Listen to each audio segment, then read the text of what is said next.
महाभारत युद्ध का 16वां दिन समाप्त हो गया था।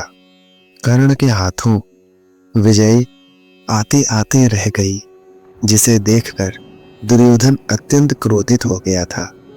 क्रोध में आकर दुर्योधन ने कर्ण से कहा, मित्र, मैं इस कुरुक्षेत्र में यह युद्ध जीतने आया हूं, और जब वह जीत तुम्हारे हाथ में थी, तुमने वो जीत अपने हाथ से क्यों जाने दी? मैं ये धर्म क्षेत्र, कुरुक्षेत्र, ये सब कुछ नहीं जानता। मैं सिर्फ इतना जानता हूं कि मुझे ये युद्ध जीतना है।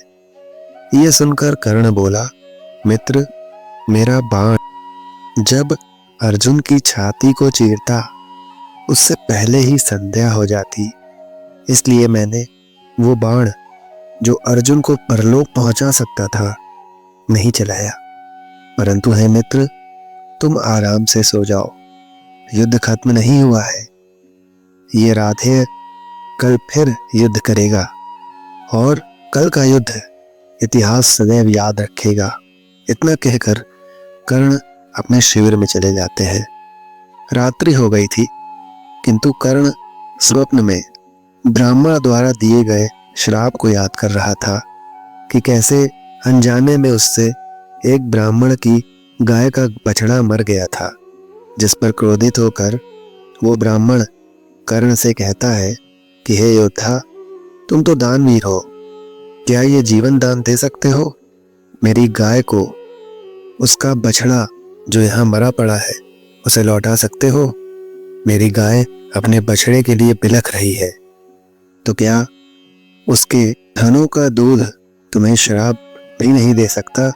हे योद्धा, मैं तुम्हें श्राप देता हूं कि जिस रथ पर चढ़कर तुम इस बछड़े और इस ब्राह्मण से ऊंचे हो जाते हो, वही रथ एक दिन तुम्हें त्याग देगा, जब तुम अपने जीवन का सबसे महत्वपूर्ण युद्ध लड़ रहे होगे। तभी ये भूमि तुम्हारे रथ के पहियों को निगल जाएगी। कर्ण स्वप्न में ब्राह्मण से श्राप न देने की प्रार्थना कर रहा था कि तभी शिविर में एक सैनिक आया और बोला, प्रधान सेनापति की जय हो। महारानी गांधारी ने संदेश भेजा है कि आप रणभूमि में जाने से पहले उनकी सेवा में उपस्थित हों। अंगराज कर्ण जब महारानी गांधारी के शिविर में पहुंचे, तो गांधारी एक कोने में चुपचाप खड़ी कर्ण की प्रतीक्षा कर रही थी। कर्ण ने गांधारी को प्रणाम किया और कहा, प्रणाम महारानी। गांधारी ने कहा, केवल महारानी नहीं हूं पुत्र, मैं तुम्हारे सबसे प्रिय मित्र दुर्योधन की माता भी हूं।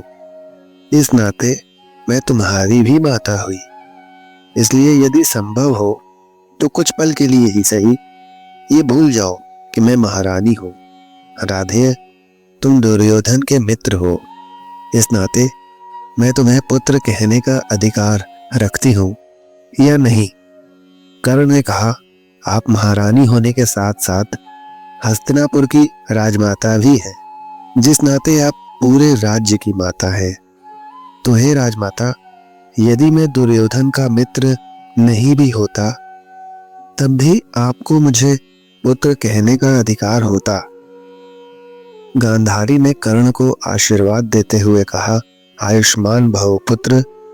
इस पर कर्ण ने कहा, महारानी, इस आशीर्वाद का इस रणभूमि में कोई अर्थ नहीं रह गया है। दुशासन को भी इस आशीर्वाद का कवच आपने पहनाया होगा ना? गांधारी दुशासन को याद करके रो पड़ी और कर्ण से बोली, हे पुत्र, मेरा दुर्योधन अब रणभूमि में बिल्कुल अकेला हो गया है। वो बड़ा क्रोधी और जिद्दी है। यदि क्रोध में वो तुमसे कोई कड़वी बात बोल दे, तो उसकी बात का बुरा न मानना पुत्र, और उसका साथ न छोड़ना। कर्ण ने कहा, हे माता, ये कहकर आपने राधेय को छोटा कर दिया है। माता, धूप सूर्य को त्याग सकती है, हिम हिमालय को त्याग सकता है, छाया वृक्ष का साथ छोड़ सकती है, जलाशय जल को छोड़ सकते हैं, किंतु ये राधेय दुर्योधन को नहीं छोड़ सकता।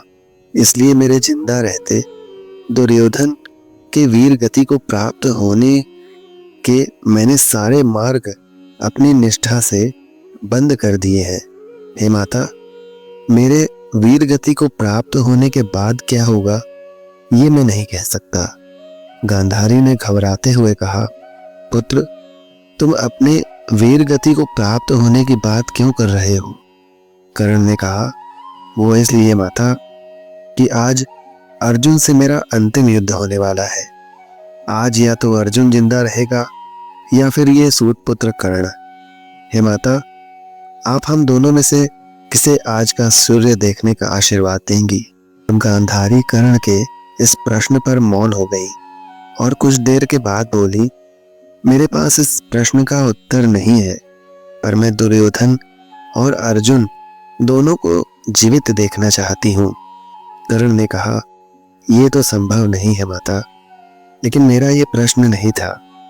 मैंने तो ये पूछा था कि आप मुझ में और अर्जुन में किसे जीवित देखना चाहती हैं। खैर, मुझे अनुमति दीजिए।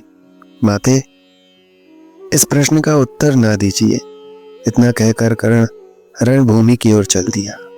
गांधारी का कर्ण को दिया जवाब कि वो अर्जुन और दुर्योधन दोनों को जीवित देखना चाहती हैं, हमें बहुत बड़ी सीख देता है कि अपना अपना ही होता है, चाहे वो कितना भी पापी क्यों न हो।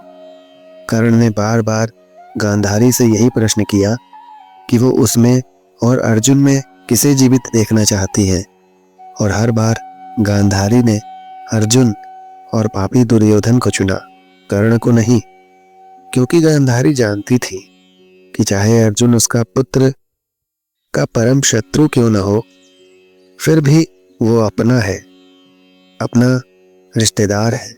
किंतु कर्ण चाहे दुर्योधन का कितना भी अच्छा मित्र क्यों न हो, लेकिन वो है तो एक सूत पुत्र ही।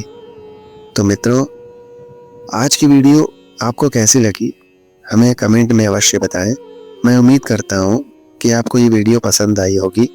तो इस वीडियो को लाइक अवश्य करिएगा और शेयर अवश्य करें, और यदि इस चैनल पर आप नए हो तो इसको सब्सक्राइब करना ना भूलें। धन्यवाद। राधे राधे मित्रों।